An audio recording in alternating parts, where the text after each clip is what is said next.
प्रदेश सरकार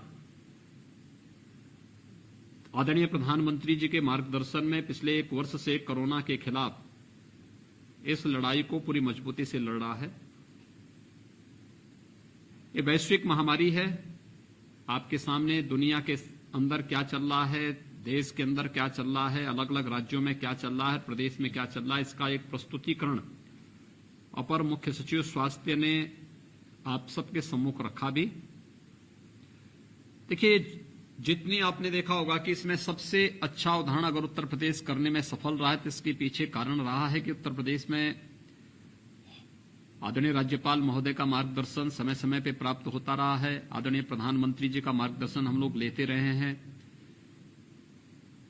प्रदेश के हर एक तबके ने जाति मत मजहब से ऊपर उठ करके राज्य सरकार और केंद्र सरकार के नियमों का पालन किया और बचाव को प्राथमिकता दी। कहते हैं ना कि बीमारी में, आग में और पानी में ये लापरवाही नहीं करनी चाहिए। उसमें बचाव, जितना बचाव कर सकते हैं वही हमारे लिए सर्वोत्तम उपाय है। तो बीमारी के लिए बचाव ही सर्वोत्तम उपाय है।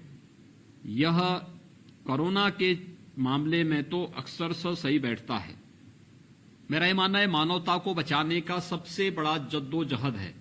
आप देख रहे होंगे, एक पहले कोरोना 2020 के प्रारंभ में आया था और 2020 के प्रारंभ में आने के बाद कोरोना के उस लहर के लिए जब वैक्सीन तैयार होकर के वैक्सीन लगना प्रारंभ हुआ तो वह उससे ज्यादा खतरनाक रूप में आ गया है। आपने देखे होंगे आंकड़े, हम लोगों ने नवंबर से लेकर के मार्च तक इसको पूरी तरह नियंत्रण में रखा और हम लोग आंकड़े दहाई में लेके आ गए थे। यानी हमारे आंकड़े प्रदेश के अंदर 70-75 तक पहुंच गए थे। अब आप देख रहे होंगे यही आंकड़े अब बढ़ करके कल 18,000 तक पहुंचे हैं। यानी काफी तीव्रता है। और देश के अंदर महाराष्ट्र है, कर्नाटक, केरल, पंजाब, छत्तीसगढ़, इन राज्यों की स्थिति तो और भी खराब, बहुत ही खराब है। इसलिए मेरा आप सबसे अपील होगा कि बचाव इसका सर्वोत्तम उपाय हो सकता है और हमें बचाव के वे हर संभव प्रयास करने चाहिए जिससे हम लोग इस महामारी से हर एक नागरिक को बचाने में योगदान दे सकें। और इसके लिए हम लोगों का सबसे पहला कार्य होगा कि जो भारत सरकार और राज्य सरकार की गाइडलाइन है उसका हम अक्सर सब पालन करें, स्वयं पालन करें, अपने अनुयायियों, अपने भक्तों को उसको पालन करने के लिए प्रेरित करें। दूसरा, जो बात मैंने पहले भी कही थी, हम मानते हैं आस्था का सम्मान होना चाहिए, लेकिन आस्था मानव के लिए है, मानव आस्था के लिए नहीं है। ये जो कुछ भी है, जब मानव का अस्तित्व रहेगा तभी ये सब चीजें हैं। अगर मनुष्य ही नहीं रहेगा तो कुछ भी तो नहीं रह पाएगा। इसलिए आज के दिन पर कुछ देर तक हम लोगों को अपनी आस्था को एक ओर रख करके मानवता को बचाने के देश की सबसे बड़े अभियान का हिस्सा बनना होगा। और इस देश से जो प्रधानमंत्री जी ने हमें मंत्र दिया है, 2 गज की दूरी और मास्क जरूरी, हम लोगों ने कुछ नियम जो बनाए हैं कि एक साथ धर्मस्थलों पर कितने लोग जा पाएंगे, सार्वजनिक स्थल पर कार्यक्रम के लिए क्या मानक होने चाहिए। अभी हम लॉकडाउन की तरफ नहीं जा रहे हैं, हम लोगों ने नाइट कर्फ्यू लगाया है और लॉकडाउन की तरफ जाने की आवश्यकता भी नहीं होनी चाहिए, क्योंकि हमें मानवता की जीवन को भी बचाना है और उनकी जीविका को भी बचाना है। जीवन और जीविका को बचाने के इस क्रम में जो सबसे अच्छे विकल्प हो सकते हैं उन्हीं में राज्य सरकार ने ये व्यवस्था तैयार की है। हम अगर धर्मस्थलों पर भी लोग आना चाहते हैं तो धीरे धीरे करके उनको लाने की व्यवस्था कर सकते हैं। जमावड़ा न हो, एक जगह भीड़ न हो, अव्यवस्था और अराजकता की स्थिति न हो, क्योंकि अगर एक भी संक्रमित व्यक्ति उसके बीच में आ गया तो संक्रमण इतना तीव्र है। पहले चरण में जो संक्रमण था उसकी स्थिति क्या थी? वहां पर स्थिति ये थी कि अगर एक व्यक्ति संक्रमित होता था तो पूरा परिवार संक्रमित नहीं होता था। अगर इम्यूनिटी ज्यादा है तो अन्य लोग बचे रहते थे, कोई दिक्कत नहीं होती थी। एक ही परिवार में हम लोग देखते थे कि 4 लोग हैं, 2 संक्रमित हो जाते थे, 2 नहीं होते थे।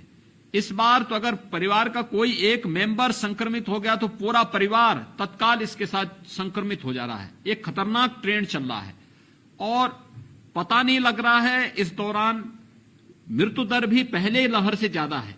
इसलिए बहुत सतर्कता की आवश्यकता है और खासतौर पर जहां घनी आबादी है, जहां परिवार में ज्यादा लोग रहते हैं, वहां पर तो इसके प्रति और भी सतर्कता की आवश्यकता है। एक तो ये इसलिए भी सतर्कता आवश्यक है, आज से नवरात्रि प्रारंभ हुई है, कल से रमजान शुरू हो रहा है।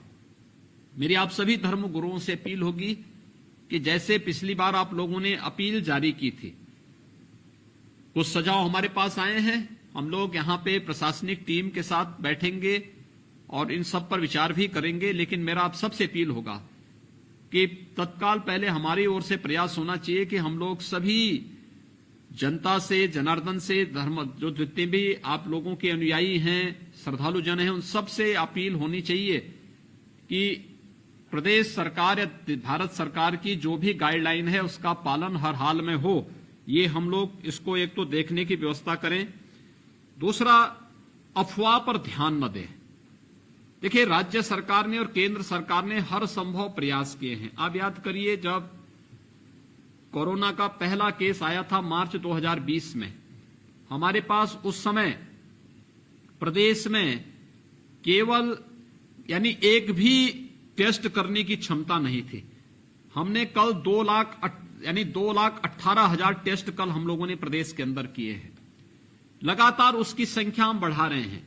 हमारे पास लैब आज के दिन पर हैं, बड़ी बड़ी लेबोरेटरीज हम लोगों ने स्थापित कर दी है। उनकी क्षमता को हम अगले कुछ दिनों में दुगना करने की ओर जा रहे हैं। बेड्स हमारे पास जब मार्च 2020 में मामले आए थे, एक भी बेड हमारे पास नहीं था।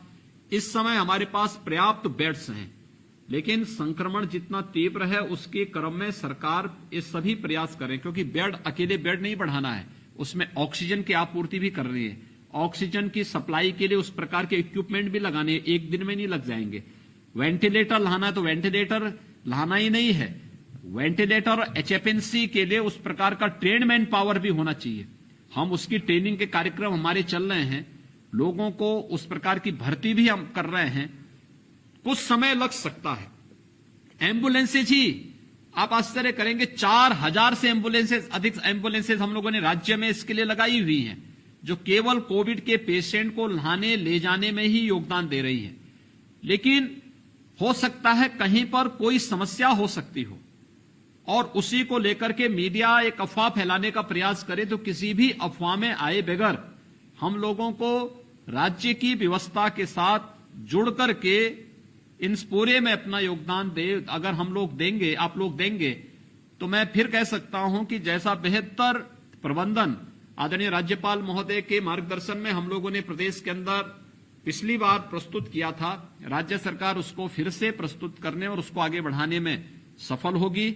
मैं एक बार फिर से आज के इस कार्यक्रम में आदरणीय राज्यपाल महोदय का हृदय से अभिनंदन करता हूं, उनका स्वागत करता हूं कि उन्होंने पिछले 3 दिनों में अलग अलग तबके के साथ जो संवाद का कार्यक्रम रखा है। पहले दिन सर्वदलीय बैठक के माध्यम से सभी राजनीतिक दलों के साथ, कल स्थानीय निकाय के जितने भी हमारे प्रतिनिधिगण थे, मेयर, चेयरमैन और पार्षदगण थे, उनको उनका मार्गदर्शन प्राप्त हुआ, क्योंकि उनकी बड़ी भूमिका है स्वच्छता, सैनिटाइजेशन, फॉगिंग में। तो कल आदरणीय राज्यपाल महोदय ने उन सबका मार्गदर्शन किया। मेरा आप सभी धर्माचार्यों से भी अपील होगा कि स्वच्छता, सैनिटाइजेशन के लिए, फॉगिंग के लिए या कोई चीज हम छूते हैं तो हाथ को पानी से धोने, साबुन से धोने के साथ साथ सैनिटाइज करने, सैनिटाइजर होगा उसका उपयोग करने, जो भी आवश्यक समझते हैं उसके अनुसार हमें सतर्कता अवश्य बरतनी होगी। ये मेरी आप सबसे अपील होगी। और आज आप सभी पूज्य संतों के साथ आदरणीय राज्यपाल महोदय का सानिध्य हमें प्राप्त हो रहा है। मैं उनका एक बार फिर से हृदय से स्वागत करता हूं, अभिनंदन करता हूं। आप सभी पूज्य संतों का, धर्मगुरुओं का, धर्माचार्यों का हृदय से अभिनंदन करता हूं, आभार व्यक्त करता हूं और विश्वास करता हूं कि आप सबका सहयोग पिछले 1 वर्ष से या सरकार को पिछले 4 साल से सरकार चल रही, सरकार के हर कार्यों के साथ आप सभी पूज्य संतों का, धर्मगुरुओं का सानिध्य प्राप्त हुआ है और ये फिर से प्राप्त होगा। ये मैं आप सबका एक बार फिर से हृदय से आभार व्यक्त करता हूं। बहुत बहुत धन्यवाद।